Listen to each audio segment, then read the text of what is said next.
But after we have, right, that initial encounter with the Lord, we enter into this thing called discipleship. We become a disciple of Jesus.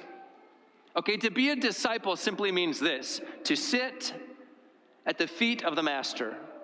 That is a disciple, one who sits at the feet of a master, one who is receiving the expertise of the person that he follows.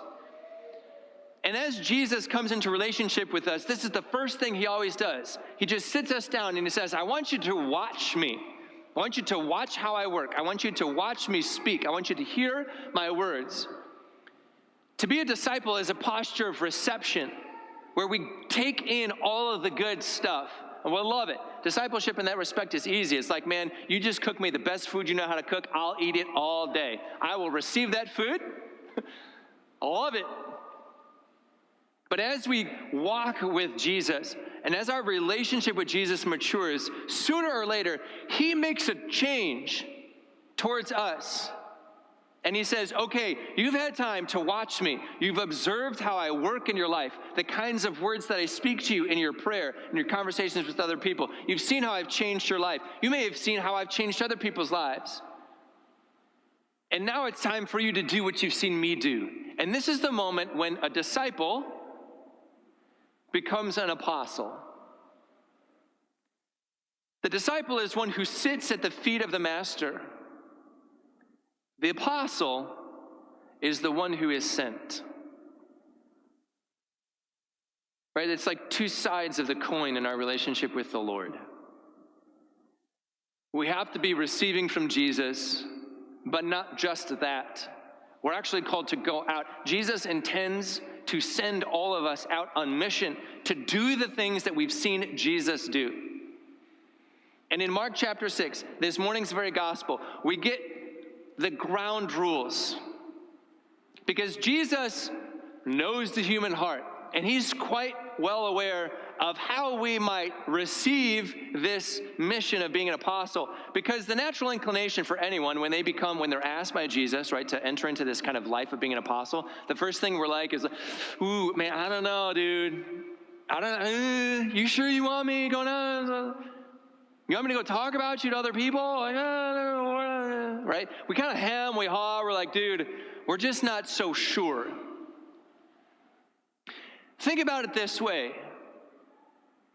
Think about it according to an experience that's more natural and common and modern to us. In our lives, when we feel like we need something to improve our station, we go out and we become a consumer of a thing, don't we?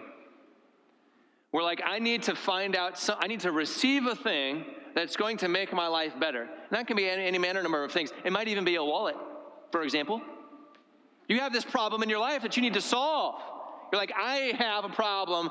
I need something to be better. We go out, we become a consumer, like an expert. We lean into something, we learn all about it. We try to find out, okay, what's the best option out there? Now, most things in life that we consume kind of marginally help us. You know, they kind of serve a role.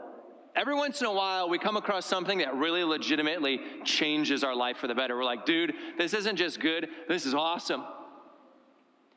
And we may even find at a certain point that instead of simply being a consumer of a thing, we actually find ourselves becoming a salesman of that thing without even knowing it. This is like the difference between being a disciple and being an apostle. Not simply a consumer, but a salesman. Father Brian, who likes salesmen? Nobody. I know, right? It's got its own bad rap, doesn't it? Who likes the traveling salesman? But you know, here's the thing. Here's the thing. We are actually quite naturally salesmen of whatever it is that we love. We naturally sell what we love. We naturally talk about what we love. And when we talk about what we love, we tend to do it in a way that's convincing to other people. Now, in my own life, should a dude love a wallet and be this convinced and awesome and you know, like, rat it out? Probably not, but it was like I did. I talked about this wallet. I bought that wallet in December. I've been using it for 6 months. I'm like, guys, I ended up telling my dad about this wallet.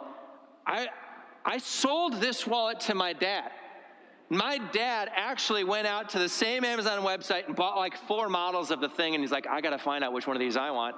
I was the salesman for the Wally Micro because I loved it that much. Who tells an interesting story about a wallet? I don't know, but if it can be interesting enough, people will buy it.